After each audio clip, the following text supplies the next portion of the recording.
In today's video, I'm going to teach you how to change your Klaviyo flow trigger.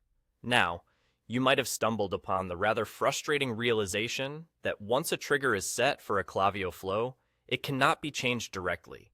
Klaviyo makes sure to remind us of this fact whenever we start a new flow and attempt to set or alter its trigger. But don't worry, there is a creative workaround to this limitation, and I'm here to walk you through it. First, let's navigate to the existing flow for which you'd like to alter the trigger. You'll see this flow listed among your other flows in Klaviyo. Once you've found it, direct your attention to the three dots icon sitting conveniently next to the flow you want to modify. These three dots will open up a small menu which offers you several options. One of these options will be to clone. By selecting Clone, you create an identical copy of your existing flow, but with the freedom to choose a different trigger for this new version. Next, it's time to name your new flow. It's essential to name it something distinct from the original. This step might seem like common sense, but it's crucial for clarity and organization. By giving it a new, easily identifiable title, you not only keep your workspace tidy, but you also prevent any possible confusion between the original flow and its clone.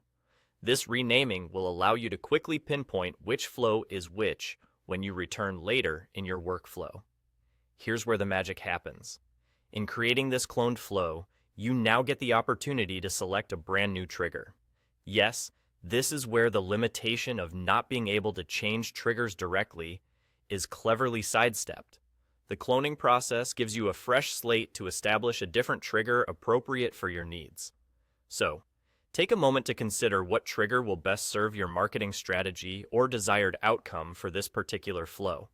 And just like that, you've effectively changed the trigger of your Klaviyo flow without altering the original. It's a simple yet effective workaround that leverages Klaviyo's own functions to benefit your strategic needs. Once completed, you'll have a new flow with the same actions and properties as the old one.